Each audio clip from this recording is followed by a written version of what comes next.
Hello and welcome to the Every Brain is Different podcast. I am Samantha Foote here with your Friday Five, and today we're going to be talking about sensory processing differences in neurodivergent people.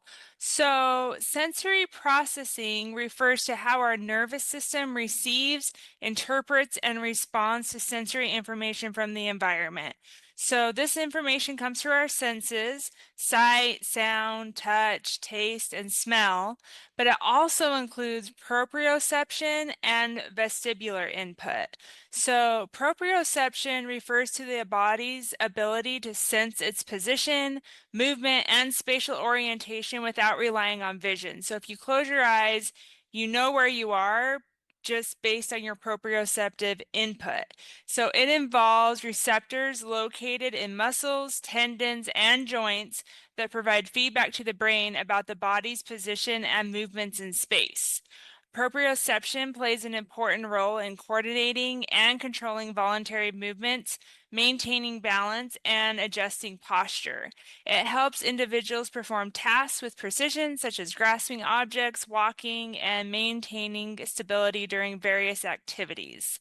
And then the vestibular system refers to the sensory system that contributes to balance, spatial orientation, and the sense of movement.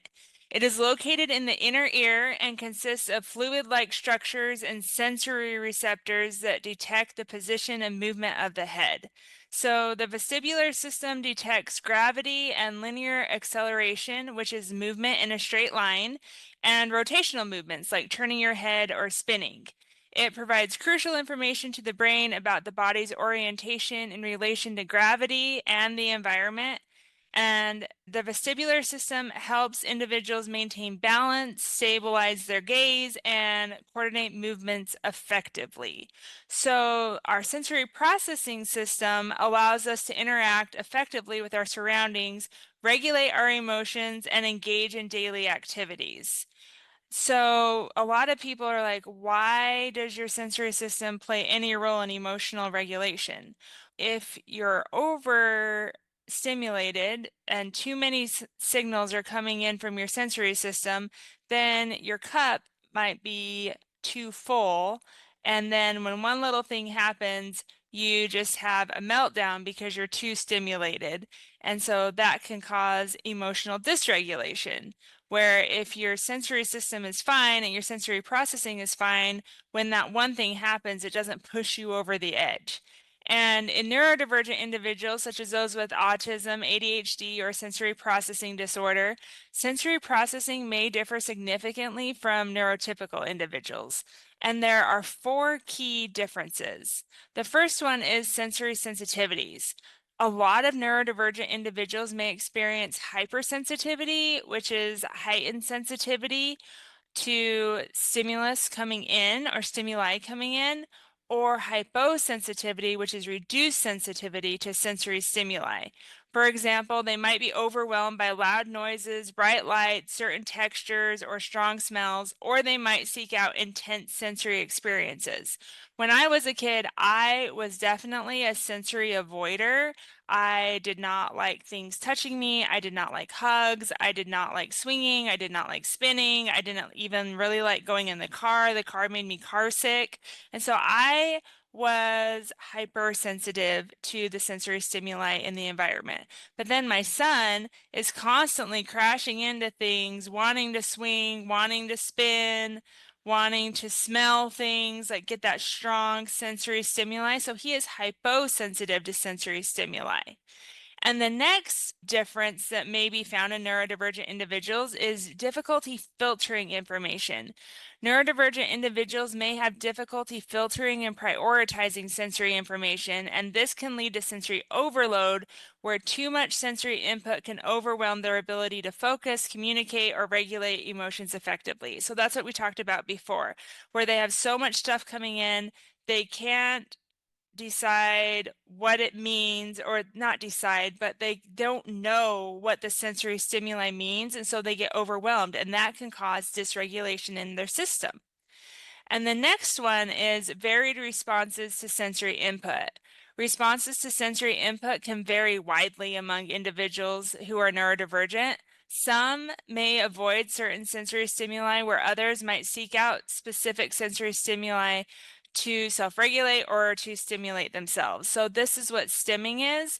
If you've seen someone maybe rub their hands together or rock, or I put my finger to my lips and rub my lips when I'm overstimulated or when I'm thinking about something, and that is just a repetitive behavior that helps people calm themselves down. So they're seeking sensory input to help their system regulate if they're becoming overstimulated or they're just becoming overwhelmed in a different way.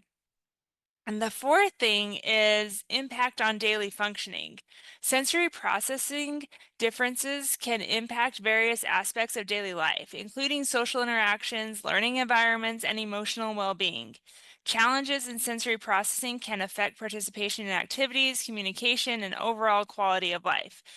For example, if you're in school and you are hyposensitive to sounds, and your teacher puts you under the speaker during music class, you're probably going to get overwhelmed, and then you might cause a disturbance, or you might do a negative behavior to get out of the class, or you might just sit there and get overwhelmed, and then you leave the class, and one little thing happens, then you just have a meltdown because you're so overstimulated by that sound that was in the classroom. So it can have significant impacts on daily functioning. And I just invite you as parents to think about that when your kid might be having a meltdown or they might not seem like they're very well regulated. It could very well be the sensory stimuli that's coming in and how they're processing that information.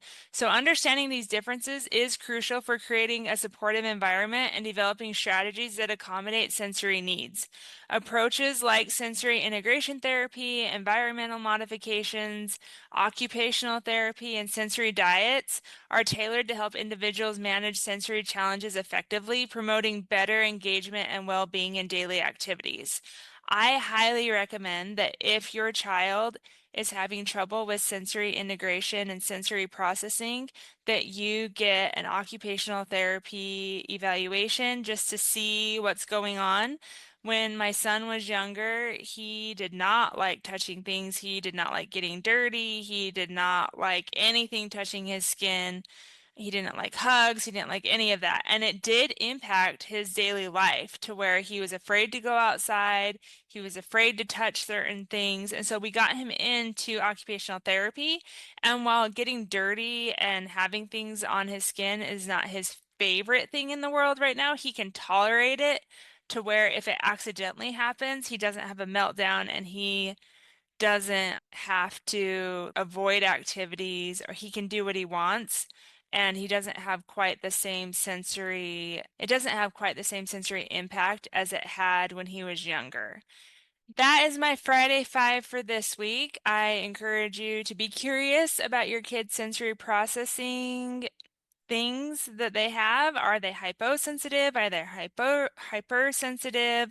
Just be curious about what's going on and how you can support them in their daily life with their sensory needs. And I hope you have a great day, and we'll see you back here next week.